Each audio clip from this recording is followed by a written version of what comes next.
എന്നോട് ലീഗിന്റെ പ്രവർത്തകരും ഇവിടെ പറയാൻ പറഞ്ഞതാ, ഇവിടുത്തെ പ്രവർത്തകരല്ല, എന്റെ നാട്ടിലെ പ്രവർത്തകരടക്കമുള്ളവർ അദാനിക്ക് വേണ്ടിയും ഇവിടെ ഭരിക്കുന്ന എതിർക്കും ഈ ബഡ്ജറ്റ്.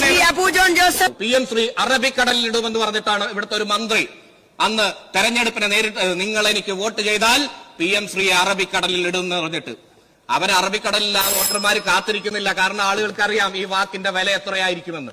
പക്ഷെ കേരളത്തിലെ ജനങ്ങളോട് പറയണ്ടേ, PM ശ്രീ ആരംഭിച്ചത് കാലത്ത് തന്നെ ഏറ്റവും കൂടുതൽ PM ശ്രീയിൽ ഒപ്പിട്ട സംസ്ഥാനങ്ങളാണ് കോൺഗ്രസ്.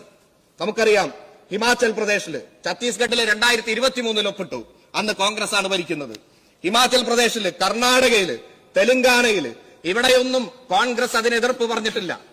എന്നാൽ കേരളത്തിൽ എതിർപ്പ് പറഞ്ഞു. 30 ദിവസം കൊണ്ട് പിൻവലിക്കാമായിരുന്നത് കൊണ്ട് തന്നെ 22 ദിവസം കൊണ്ട് ഞങ്ങൾ PM ശ്രീയിലേക്ക് ഇല്ല എന്ന് പറഞ്ഞുകൊണ്ട് കത്ത് കൊടുത്തു. അത് പിൻവലിക്കാനുള്ള നടപടി സ്വീകരിച്ചു. അങ്ങനെ നടപടി സ്വീകരിച്ചു. ഇപ്പോൾ വേണമെങ്കിലും നമുക്ക് മുമ്പിൽ പഞ്ചാബിന്റെ എക്സാമ്പിൾ ഉണ്ടല്ലോ, പിൻവലിക്കണമെങ്കിൽ പിൻവലിക്കാം. എന്താ പിൻവലിക്കുമോ എന്ന് ചോദിക്കുമ്പോൾ കൃത്യമായ മറുപടിയില്ലാത്തത്?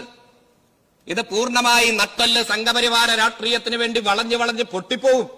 അത്രയും അപകടമായ സാഹചര്യത്തിലാണുള്ളത്. എന്താണ് സംശയം? MG യൂണിവേഴ്സിറ്റിയിലെ വൈസ് ചാൻസലർ ആരാണ് നിയമിച്ചത്? ചുരുക്കുകയാണ്.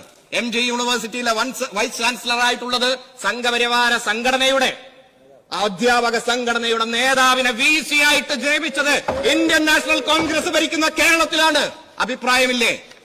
എന്തേ ഗവർണറോട് ഏറ്റുമുട്ടാനില്ല എന്ന് പറഞ്ഞുകൊണ്ട് തലകുനിച്ചു നിൽക്കുകയാണ്. മാത്രമല്ല 19ഓളം വരുന്ന സംഘപരിവാറുകാരെ ആ സെനറ്റിലേക്ക് നിയമിച്ചപ്പോൾ ഒരു ശബ്ദം പോലും ഉയർത്താൻ തയ്യാറായില്ല. ഉന്നത വിദ്യാഭ്യാസ മന്ത്രിക്ക് ശബ്ദമുണ്ടോ? ഒന്നും പറയുന്നില്ല. ഗവർണറുടെ സ്വന്തം ആളായിട്ടുള്ള ആളെ പ്രിൻസിപ്പൽ സെക്രട്ടറി ആയിട്ട് ഉന്നത വിദ്യാഭ്യാസ വകുപ്പിൽ നിയമിച്ചു.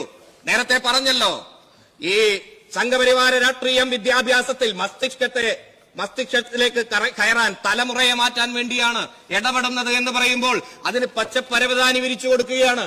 ഇന്നലകളിൽ ഹറാമായിരുന്ന ലീഗിനും ഇന്ന് ഹലാലായി മാറിയിരിക്കുകയാണ്. എന്നോട് ലീഗിന്റെ പ്രവർത്തകരും ഇവിടെ പറയാൻ പറഞ്ഞതാ, ഇവിടുത്തെ പ്രവർത്തകരല്ല, എന്റെ നാട്ടിലെ പ്രവർത്തകരടക്കമുള്ളവർ PM ശ്രീയിൽ നിന്ന് പെരുമാറാൻ ധൈര്യത്തോടെ നിൽക്കേണ്ടതില്ലേ? എന്താ അതിന് ആർജവമില്ലാത്തത്? ബഹുമാനപ്പെട്ട അംഗം, സമയം കഴിഞ്ഞു. അപ്പൊ ഞാൻ ഒറ്റ കാര്യമേ പറയുന്നുള്ളൂ. PM ശ്രീന്ന് പിൻവലിയാൻ ഇനിയും സമയമുണ്ട്, അതിന് കഴിയുകയും ചെയ്യും.